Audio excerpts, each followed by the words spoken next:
Odiaba esa melodía. Cada nota, un puñal en mi pecho. Puntualmente a las 6 de la mañana, la canción irrumpía del patio vecino, arrancándome del sueño con una furia que no siempre entendía.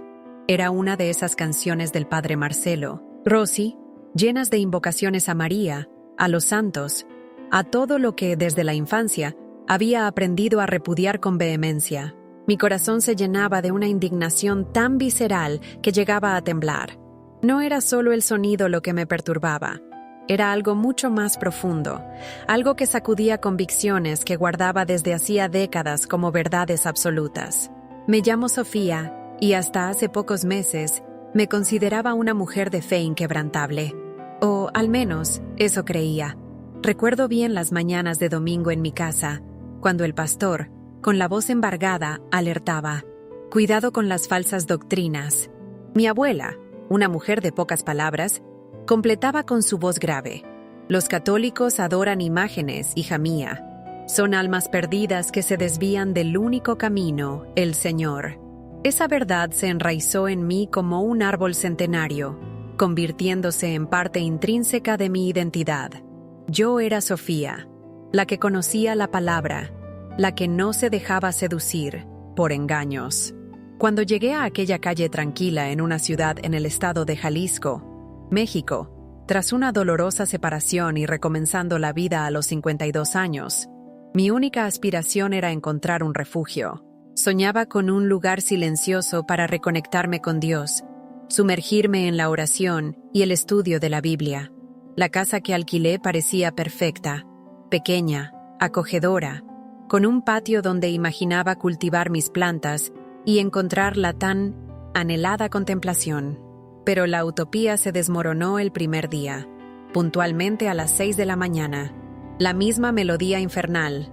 No era un sonido estridente, ni ensordecedor, pero en mis oídos resonaba como una afrenta directa a mi fe, un desafío a mis más profundas convicciones. Era doña Elena, mi vecina de unos 70 y tantos años, quien con una rutina inmutable regaba sus plantas matutinas al son de las canciones del padre Marcelo. Ella tarareaba, su voz suave mezclándose con la melodía que hablaba de intercesiones, de María como madre, de santos capaces de auxiliarnos. Por la ventana de la cocina, mientras tomaba mi café, la observaba, una señora menuda, de cabellos blancos siempre recogidos en un moño, vistiendo un simple vestido y un pañuelo en la cabeza. Sus movimientos eran de una delicadeza casi reverente, cuidando cada hoja como si fuera una criatura viva, preciosa. Había en ella una serenidad tan genuina que me incomodaba profundamente. ¿Cómo podía alguien exhalar tanta paz, practicando algo que yo consideraba un error tan grave? Al segundo día, la melodía regresó, y con ella, la misma revuelta avasalladora. Mi oración matutina, antes un refugio, se volvió imposible. Cada palabra de la canción parecía burlarse de todo lo que yo defendía, cuestionando mis convicciones más arraigadas. ¿Cómo era posible implorar ayuda a una persona muerta? ¿Cómo llamar a María Madre, cuando la Biblia enseña que solo Jesús es el camino, la verdad y la vida? La irritación, que antes era un murmullo, se convirtió en un grito silencioso dentro de mí. Necesitaba actuar. Esperé a doña Elena terminar de regar sus plantas y me dirigí al portón. Ella guardaba la manguera cuando di unas palmadas, llamando su atención. Con una sonrisa genuina y un brillo acogedor en los ojos, se acercó, pareciendo sinceramente feliz de conocerme. Aquella dulzura me desarmó por un instante, pero pronto me recompuse. Le expliqué, con la voz quizás más firme de lo que pretendía, que me incomodaban las canciones matutinas. Afirmé respetar su fe, pero enfaticé que aquellas canciones me ofendían profundamente, pues contenían invocaciones que chocaban con mis principios cristianos. Doña Elena me escuchó con una atención serena, asintiendo con la cabeza en señal de comprensión. No había en su mirada un rastro de irritación o defensividad, solo una calma impresionante. Ella respondió que jamás había tenido la intención de ofender, que esas eran sus oraciones matutinas, pero que intentaría bajar el volumen. Esa noche, me arrodillé y oré con fervor, pidiéndole a Dios una señal. Señor, supliqué, muéstrame la verdad. Si estoy equivocada, revélame el camino. Al día siguiente, la sencilla bondad de doña Elena al ofrecerme un pastel de maíz casero, acompañado de una sonrisa que parecía irradiar paz, me sonó a respuesta. No la respuesta que esperaba, sino una que me dejó aún más confusa y desesperada. ¿Por qué la verdad parecía tan amable ante el error? Ingenuamente, pensé que el problema estaría resuelto, pero los días siguientes me demostraron lo contrario. Incluso con el volumen reducido, las notas aún me llegaban, o, peor aún, el simple saber que esas músicas estaban sonando bastaba para ponerme en ebullición. Era como si mi cuerpo hubiera desarrollado una especie de alergia espiritual a esos sonidos, una hipersensibilidad a todo lo que remitía a su fe. Mi mente, ahora agudizada por la irritación, comenzó a escudriñar cada detalle, cada pequeño elemento de la vida de doña Elena que, para mí, era un recordatorio constante de lo que yo consideraba una desviación. Y enseguida mis ojos encontraron otro objetivo, el pequeño oratorio que ella tenía en el patio de mi nueva casa, en una calle tranquila en una ciudad en el estado de Jalisco, México, se había convertido en un campo de batalla silencioso. Sofía, de 52 años, recién llegada y aún adaptándome a aquel ritmo más lento, me veía confrontada a diario con la fe de doña Elena, una señora de casi 70 años que vivía al lado. Allí estaba ella, en su espacio, con una imagen de la Virgen de Guadalupe, las velas que encendía todas las tardes, el rosario que, a veces, parecía flotar en el tendedero junto con la ropa recién lavada. Para mí, todo aquello era una afrenta directa, un desafío mudo a los valores que yo llevaba desde la infancia. Crecí en una familia evangélica de profundas raíces. Recuerdo vívidamente los sermones dominicales, las conversaciones en la mesa donde la idolatría siempre era señalada como una de las mayores desviaciones de la verdadera fe. Mi abuela, con su voz suave pero firme, enseñaba que adorar imágenes era ir contra los mandamientos divinos, una práctica que nos alejaría de la salvación. Aquellas lecciones se arraigaron tan hondo que, ahora, ver el santuario de doña Elena me remitía a todo lo que me habían enseñado a rechazar. Era como si cada vela encendida fuera una chispa de desobediencia, un recordatorio constante de un error doctrinal que yo sentía que era mi deber combatir. Entonces, empecé a desahogarme con otras vecinas. Hablaba sobre lo agotador que era vivir al lado de alguien que practicaba lo que, para mí, era pura idolatría. Algunas, como doña Isabel y doña Rosa, asentían, quizás por respeto a mi convicción. Otras, sin embargo, defendían a doña Elena con un fervor que me irritaba. ¿Pero es una persona tan buena, Sofía? Ayuda a todo el mundo. Nunca le ha hecho daño a nadie.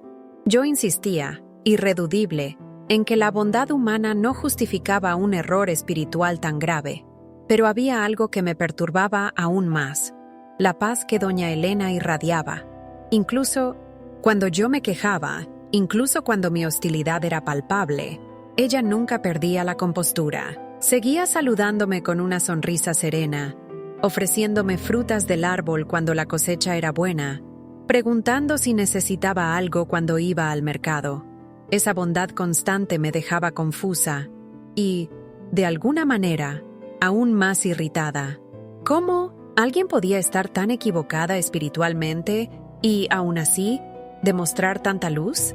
Aquello desafiaba todo lo que yo había aprendido sobre discernimiento. Según mi entender, quien estaba en el error debería mostrar señales de ello: amargura, confusión, ausencia de paz. Pero doña Elena parecía haber encontrado algo que yo, con toda mi ortodoxia, aún buscaba. Esta contradicción me consumía. A veces, pasaba horas en oración, de rodillas, pidiéndole a Dios que me mostrara cómo lidiar con aquella situación. Señor, yo suplicaba, dame sabiduría para convertir a mi vecina, o al menos para que deje de molestarme con esas prácticas. Pedía una señal clara de la verdad, una intervención divina que disipara mis dudas. Al día siguiente, sin embargo, la respuesta llegó en forma de una nueva gentileza de doña Elena, una sonrisa aún más acogedora, una oferta de bizcocho recién hecho. Esa bondad, que debería haberme calmado, solo me dejaba más confusa y, paradójicamente, más desesperada. Mis oraciones parecían caer en saco roto. La música seguía sonando todas las mañanas. Las velas se encendían puntualmente, y esa paz irritante seguía emanando de la casa de al lado. Llegó un punto en que empecé a evitar salir de casa en los horarios en que sabía que ella estaría en el patio. No quería ver esa serenidad que me obligaba a cuestionar verdades que yo prefería mantener incuestionables. No quería sentir esa confusión creciendo en mi pecho cada vez que nuestras miradas se cruzaban. Y ella siempre me sonreía, con un afecto tan genuino que me desarmaba y me irritaba al mismo tiempo. ¿Sabes? Uno cree que conoce la verdad, que tiene todo resuelto en la vida espiritual. Pero Dios tiene sus misterios, sus caminos que, muchas veces, no son los nuestros. Y quizás, solo quizás, Él estaba preparando algo en mi vida que yo jamás podría imaginar. Algo que empezaría a revelarse de una forma que nunca esperaría. Era una lucha silenciosa. Y yo sabía que no era la única en librar batallas internas contra verdades aún no reveladas. Los meses fueron pasando, y mi irritación no hacía más que aumentar. Incluso con el volumen más bajo, yo aún lograba escuchar fragmentos de esas canciones que me conmovían de una forma inexplicable.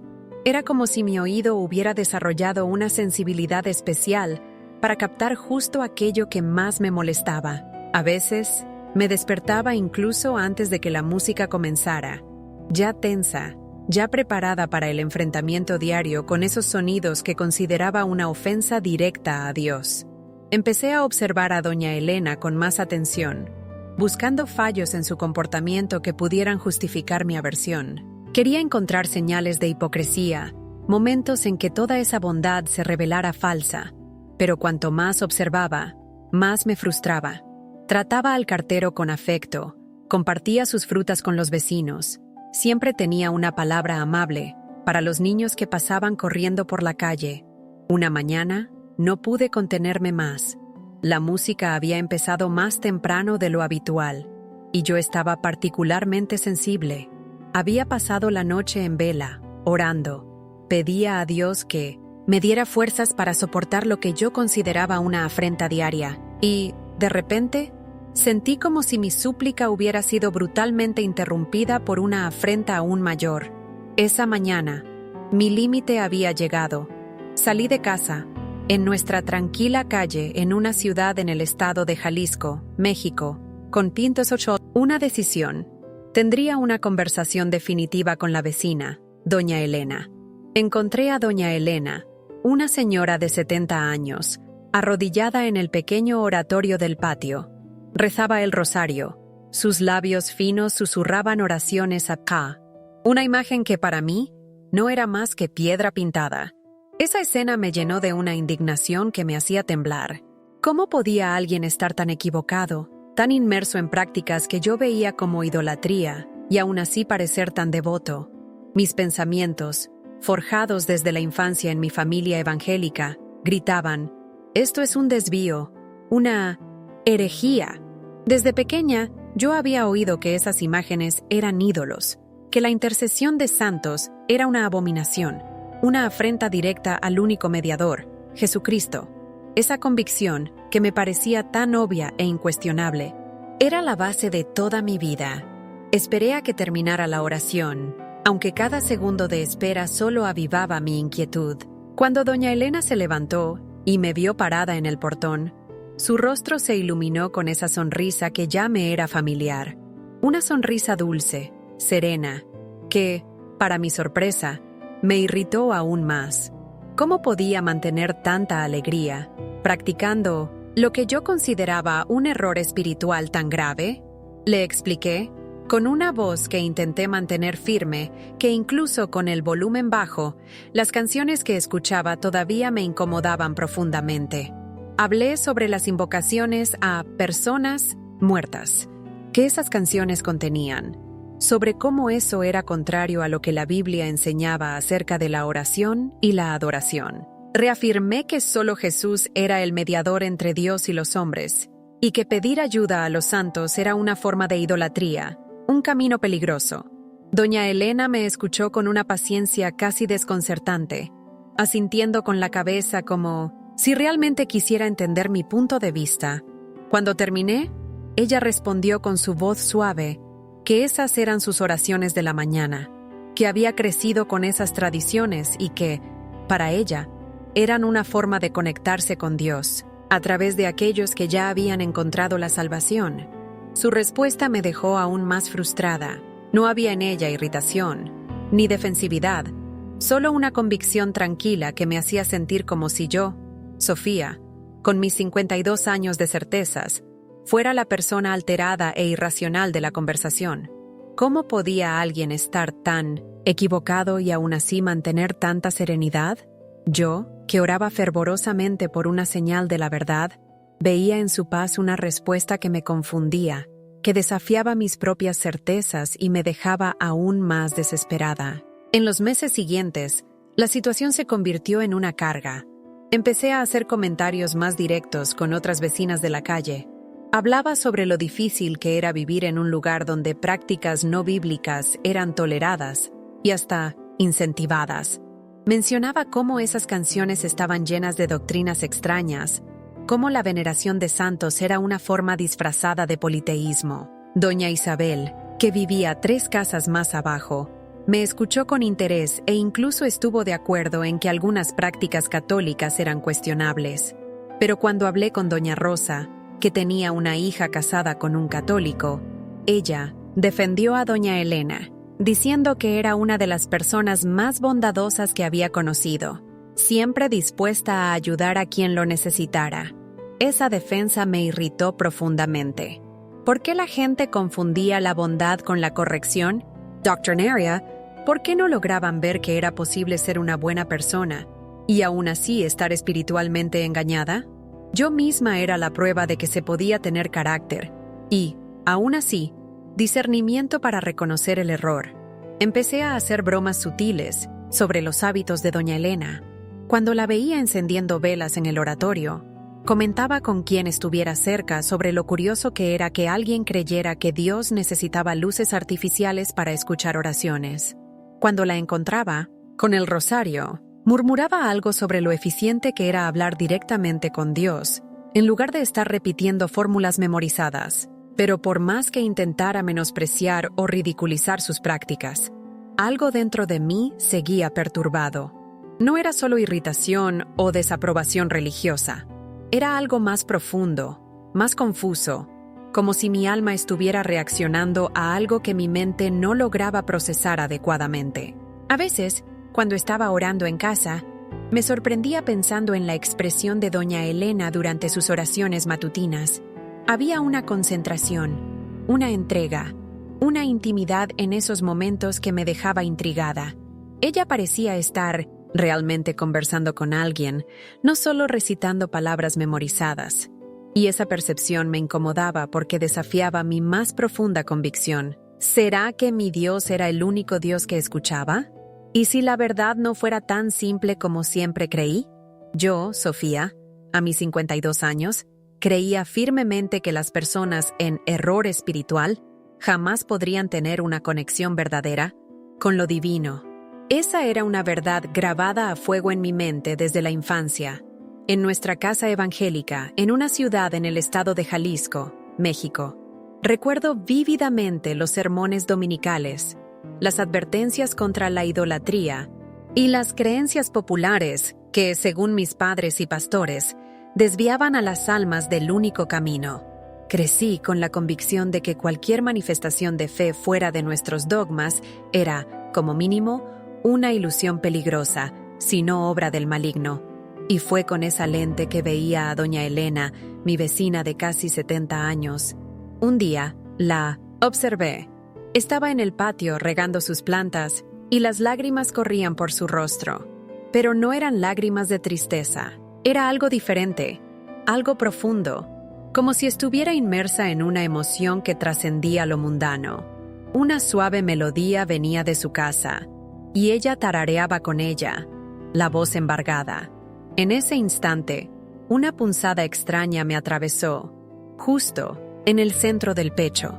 Era un anhelo, una curiosidad ardiente por entender lo que ella sentía. Pero me reprendí inmediatamente. ¿Cómo podía dejarme seducir por manifestaciones emocionales? El enemigo, al fin y al cabo, también podía disfrazarse de ángel de luz. Toda esa paz, pensé, quizás fuera solo una ilusión espiritual meticulosamente elaborada, un señuelo para desviar a los incautos. Necesitaba mantener mi mente inquebrantable en la verdad que conocía, resistiendo cualquier sentimentalismo. Con el paso de los meses, esa aversión se profundizó. Mi rutina en la tranquila calle en una ciudad en el estado de Jalisco, México, se convirtió en un campo de batalla interno. Empecé a evitar a doña Elena a toda costa. Si la veía en el sino me siento patio, mi mirada se desviaba rápidamente y aceleraba el paso, fingiendo una prisa que no existía. Ya no había espacio para conversaciones sobre nuestras distintas creencias. Ya no soportaba más su serenidad, que para mí era irritante, casi provocadora. Y, por encima de todo, ya no quería sentir esa confusión, ese nudo en la garganta, que crecía en mí cada vez que su nombre o su imagen invadían mis pensamientos. La presión era tanta que empecé a clamar a Dios.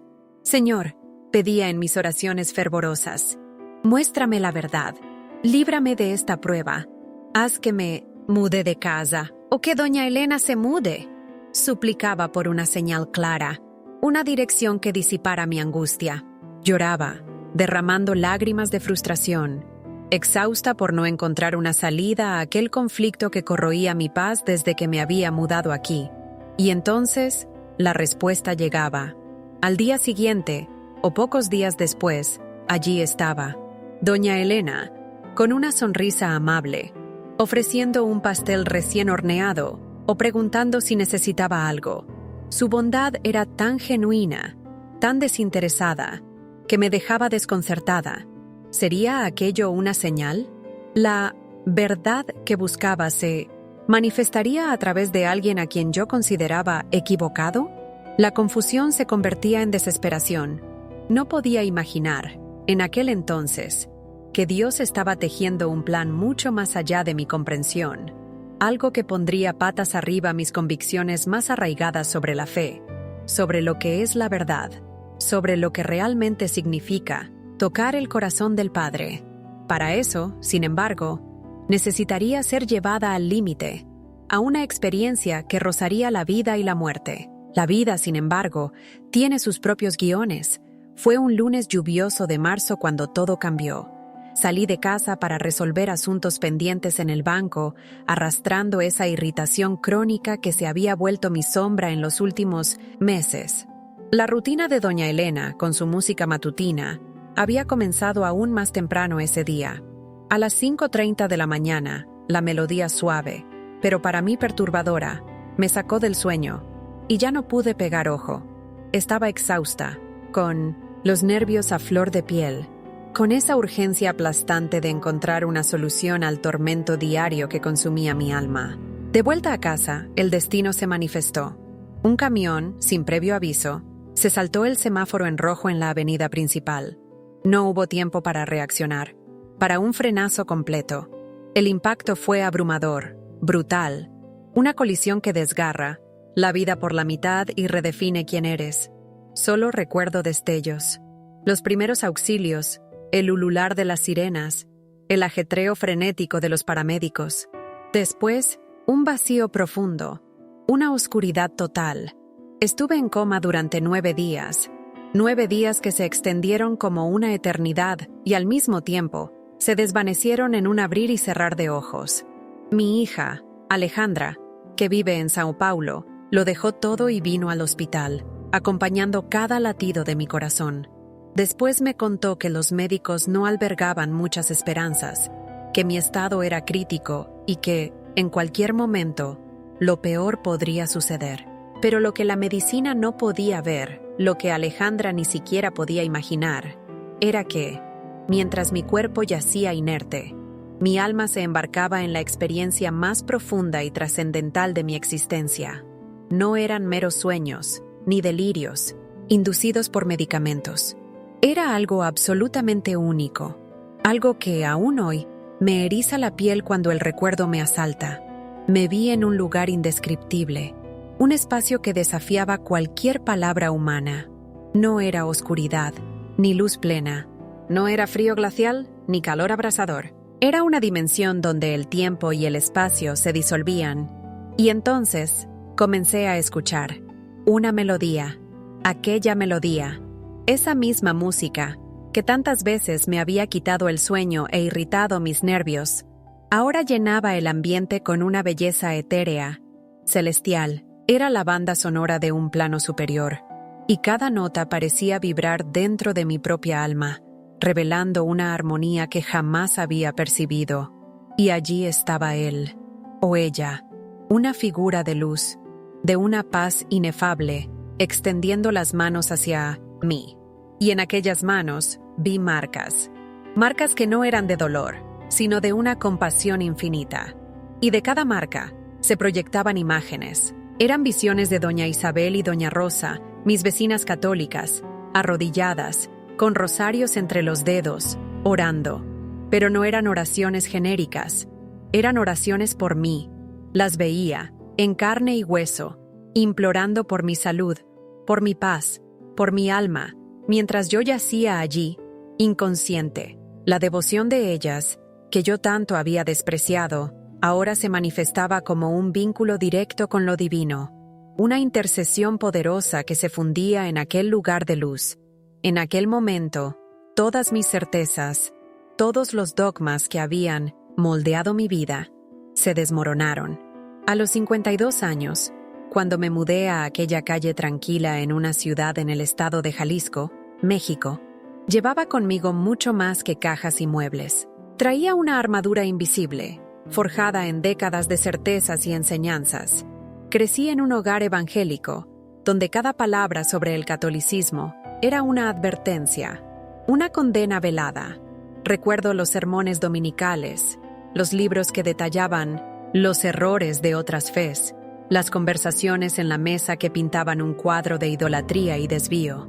Aquello no era solo doctrina, era el cimiento de mi identidad, la lente a través de la cual veía el mundo. Así llegué, con mi corazón rígidamente guardado, listo para defender mi verdad. Y así fue como la música de doña Elena, una vecina de unos 70 años, se convirtió en mi tortura diaria. Todas las mañanas, de la casa de al lado, subía el sonido de sus oraciones cantadas, sus rosarios susurrados, sus canciones que yo consideraba pura herejía. Meses transcurrieron en una batalla silenciosa. Yo cerraba la ventana, subía el volumen de la televisión, intentaba ignorar, pero la melodía insistía, perforando mi caparazón. No era solo irritación, era una crisis interna. A veces en mi habitación, yo oraba fervorosamente, pidiendo a Dios una señal clara, una prueba de la verdad que tanto defendía. Y al día siguiente, doña Elena, con su amabilidad inquebrantable, me ofrecía un trozo de pastel o una sonrisa tierna, y aquella bondad genuina me dejaba aún más confusa, más desesperada. Esa lucha interna, esa certeza corroída por la bondad ajena, me consumía, hasta que, un lunes lluvioso de marzo, todo cambió. Un accidente, un borrón, y después, el vacío. 9 días. Este fue el tiempo que pasé en coma, navegando en un lugar que no era ni vida ni muerte, sino un umbral donde los muros de mi fe comenzaron a desmoronarse. De repente, me encontré allí, un espacio de pura presencia, donde el tiempo se disolvía y mi alma se veía despojada, completamente vulnerable, libre de cada certeza que había cargado durante tanto tiempo. Allí, en aquel lugar misterioso, yo era Sofía, solo Sofía, sin títulos, sin doctrinas, sin la armadura de la intolerancia que había construido meticulosamente alrededor de mi corazón. Fue entonces cuando ella apareció, una mujer de una belleza indescriptible, vestida de un azul que parecía el propio cielo, con un manto hecho de luz y ternura.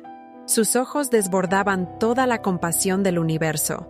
Y cuando ella me miró, sentí que estaba siendo vista por completo, sin juicio, sin condena, solo con un amor tan puro que me hizo llorar lágrimas que no mojaban, sino que curaban heridas que ni siquiera sabía que existían. Ella se acercó con pasos que no hacían ruido, y la música que tanto detestaba, las canciones de Doña Elena, las melodías que consideraba una afrenta, ahora eran la banda sonora celestial de aquel lugar. Eran himnos, sí, pero de un amor que jamás había concebido. Cuando extendió sus manos, pude ver claramente las marcas de todas las oraciones que había rechazado, de todas las canciones que había despreciado. Pero, de sus palmas, brotaban imágenes. Eran destellos de Doña Isabel, otra vecina, orando específicamente por mí, pidiendo mi sanación, mi paz, mi apertura. Aquellas marcas eran las cicatrices de devoción, de intercesión, de un amor paciente que me alcanzaba incluso en mi ceguera. Entonces, con una voz que era como miel y seda, como el abrazo de la madre que había perdido demasiado pronto, me dijo algo que transfiguró mi alma para siempre. Me dijo que había reñido con la música, que había rechazado las canciones, que había cerrado mi corazón a las melodías que sonaban todas las mañanas en la casa de al lado, pero que todo ese tiempo, en cada nota, en cada verso, en cada momento en que Doña Elena canturreaba esas oraciones, era ella misma quien estaba cantando para mí. Era ella quien estaba intentando tocar mi corazón endurecido, quien estaba susurrando palabras de amor a través de esas canciones que tanto despreciaba. En ese instante, la verdad me golpeó con la fuerza de un rayo. Mi irritación no era indignación religiosa, era miedo. Miedo de reconocer una verdad que mi alma conocía, pero que mi mente rechazaba con vehemencia. Era el miedo a admitir que quizás no lo sabía todo sobre Dios, que quizás Él fuera más grande, más misericordioso, más misterioso de lo que mis doctrinas permitían. Era el miedo a descubrir que había pasado años construyendo muros infranqueables donde Dios anhelaba construir puentes. Ella me mostró escenas de mi vida, momentos en que mi intolerancia había herido a personas, momentos en que mi orgullo espiritual me había cerrado a experiencias genuinas de fe. Vi a Doña Elena orando por mí todas las mañanas, pidiendo que yo encontrara paz, que mi corazón se abriera al amor. Vi las lágrimas que derramaba cuando yo la trataba con frialdad, con desprecio. Vi cómo ofrecía mis hostilidades a los pies del altar, como pequeños sacrificios de amor. Pero no había condena en aquella visión.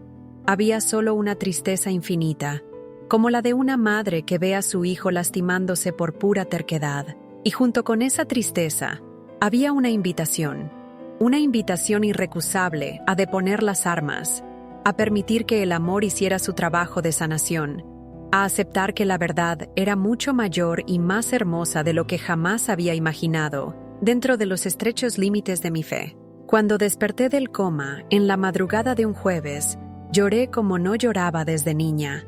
No eran lágrimas de dolor físico, aunque mi cuerpo estuviera adolorido por las heridas del accidente. Lágrimas de reconocimiento, de arrepentimiento, de una gratitud tan profunda que apenas cabía en mi pecho. Lo primero que le pregunté a la enfermera fue si alguien me había visitado aparte de mi hija, Alejandra. La enfermera sonrió con ternura y me dijo que sí, que había una señora, que venía todos los días, una mujer mayor, con un pañuelo en la cabeza, muy serena, que se sentaba al lado de mi cama a rezar el rosario. Siempre traía pequeñas flores del jardín y las dejaba en la mesita de noche, diciendo que eran para que, cuando despertara, sintiera el perfume de la vida. Mi corazón se aceleró. Yo sabía quién era. Sabía que, mientras yo estaba perdida en ese lugar entre la vida y la muerte, Doña Elena estaba intercediendo por mí. Estaba haciendo una novena para que yo regresara viva. Estaba ofreciendo sus oraciones como un puente entre mi alma perdida y el corazón misericordioso de Dios. Cuando me dieron el alta, una semana después, el mundo parecía haber adquirido nuevos colores, nuevos sonidos. 9 meses después de aquella experiencia transformadora, la Sofía que se mudó a una ciudad en el estado de Jalisco, México, ya no existía. En su lugar, floreció una mujer que comprendió que la fe verdadera no levanta muros, sino que construye puentes, tejiendo la melodía del amor en cada nota de la vida. Sofía, a sus 52 años, llegó a aquella calle tranquila en una ciudad en el estado de Jalisco, México, llevando no solo sus maletas, sino toda una vida de certezas inquebrantables. Criada en un hogar evangélico estricto, donde la fe era sinónimo de rectitud y aversión a cualquier desvío de lo que consideraban la verdad bíblica, ella tenía una visión muy particular del mundo. Los recuerdos de la infancia eran vívidos, los sermones dominicales, las advertencias sobre la idolatría del catolicismo, la forma en que las imágenes y los rituales eran presentados como abominaciones. Hija, Dios es espíritu y debe ser adorado en espíritu y en verdad, repetía su madre, mientras señalaba discretamente la casa de la vecina, donde una pequeña imagen de la Virgen de Guadalupe adornaba la ventana. Sofía internalizó cada palabra, construyendo altos muros en su corazón contra el error. Y entonces, allí estaba ella, vecina de doña Elena, una señora de unos 70 años, con una sonrisa constante y una fe tan visible como los rayos de sol de la mañana. Doña Elena regaba sus plantas, murmuraba oraciones y, puntualmente a las 6 de la mañana, una música católica suave, pero insistente, invadía el patio de Sofía. Era la misma canción todos los días, una oda a María, Madre de Jesús. Para Sofía, aquello era un tormento, una afrenta directa a sus convicciones. Ella intentaba ahogar el sonido, cerraba ventanas, pero la melodía parecía penetrar las paredes, reverberando en su alma como un recordatorio constante de una fe que ella juzgaba equivocada. Pasaron los meses, y la irritación de Sofía se transformó en una angustia profunda. Ella oraba fervorosamente en su habitación, pidiendo a Dios una señal, una confirmación de que estaba en el camino correcto, de que su aversión estaba justificada. «Muéstrame la verdad, Señor», suplicaba. Al día siguiente, como por ironía divina, doña Elena aparecía con un pastel de maíz recién horneado, un regalito sin motivo aparente, un gesto de pura bondad, la sonrisa genuina de la vecina. Sus ojos llenos de una paz que Sofía no comprendía, la dejaban aún más confusa, más desesperada. Aquella bondad, para Sofía, parecía la respuesta a su clamor, una respuesta que desmantelaba sus certezas y la sumía en una crisis de fe avasalladora. Su lucha ya no era solo contra la vecina, era contra sus propias convicciones, contra la rigidez que la aprisionaba, hasta que un lunes lluvioso de marzo, el mundo de Sofía se puso patas arriba. Un accidente inesperado la sumió en un coma profundo. Pasaron 9 días, días de oscuridad e incertidumbre, mientras su cuerpo luchaba por la vida y su alma se embarcaba en una jornada inimaginable. Fue en ese vacío donde la música, aquella que tanto detestaba, se transformó en la banda sonora de un cielo que ella nunca imaginó. Una melodía suave y celestial, armonías que llenaban el espacio, no con la irritación que conocía, sino con una paz indescriptible. Entonces, una figura luminosa apareció, una mujer de semblante sereno, con marcas en las manos que no eran de dolor, sino de un amor que se entregó. De esas marcas no brotaba sangre, sino una proyección de imágenes. Eran momentos vívidos de doña Elena, arrodillada en su patio, con el rosario en la mano, el rostro bañado en lágrimas, suplicando: «Señor, ten misericordia de mi hija Sofía. Ella aún no entiende, pero entenderá. Ella aún no sabe, pero sabrá que yo también soy su madre».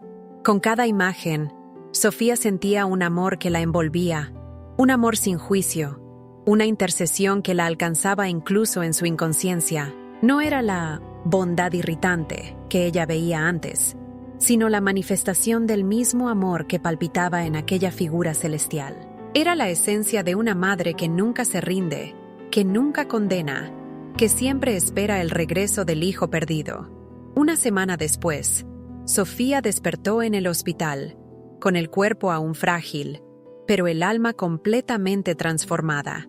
«Mi hija», Alejandra intentó convencerme de descansar un poco más, pero yo sabía que había algo urgente que resolver, algo que no podía esperar ni un día más. Lo primero que hice, apenas salí del hospital, fue dirigirme a casa de doña Elena. Encontré a mi vecina regando las plantas, exactamente como hacía todas las mañanas. Pero, esta vez, cuando sus ojos se encontraron con los míos, un brillo de lágrimas los llenó. Soltó la manguera y se apresuró hasta el portón. En ese instante, comprendí la dimensión de su sufrimiento durante los días de mi ausencia, el miedo silencioso a perderme que ella también cargaba. Por primera vez en meses, sostuve la mirada de doña Elena, y lo que vi allí no era aquella bondad irritante que yo solía despreciar. Era el reflejo puro del mismo amor incondicional que me había envuelto en aquel lugar misterioso durante el coma. El amor de una madre que jamás se rinde, que nunca condena, que siempre aguarda el regreso del hijo que se fue. Pedí disculpas, con la voz embargada, por toda la hostilidad, por cada juicio. Pedí perdón por haber intentado silenciar la música, que, ahora lo sabía, era una sinfonía de intercesión que había atravesado los velos del tiempo y del espacio para alcanzarme. Doña Elena lloró conmigo, y sus lágrimas eran de una alegría pura, desbordante. Ella me confió que nunca había guardado rencor, que siempre había tenido la certeza de que mi corazón se abriría un día. Sus oraciones, dijo, fueron escuchadas, de una manera mucho más sublime de lo que ella siquiera se atrevió a soñar. Entonces, con la voz aún embargada por la emoción, hice la petición que, yo sabía, cambiaría mi vida para siempre. Le pedí que me enseñara aquella canción, que tocaba todas las mañanas, la canción que celebra el amor inigualable de Jesús, pero que ahora, para mí, también resonaba como un himno al amor de aquella que Él nos dio como madre. Doña Elena sonrió a través de las lágrimas y empezó a cantar. Y, por primera vez en mi vida, canté con ella. Aquella tarde, bajo el sol suave de Jalisco, sentadas en su patio, rodeadas de las plantas que cultivaba con tanto cariño, rezamos juntas. Era la primera vez.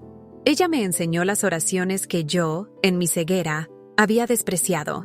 Explicó el significado profundo de cada misterio del rosario, desvelándome cómo aquellas tradiciones no eran la idolatría que yo temía, sino caminos de amor, puentes para acercarse más al corazón de Dios.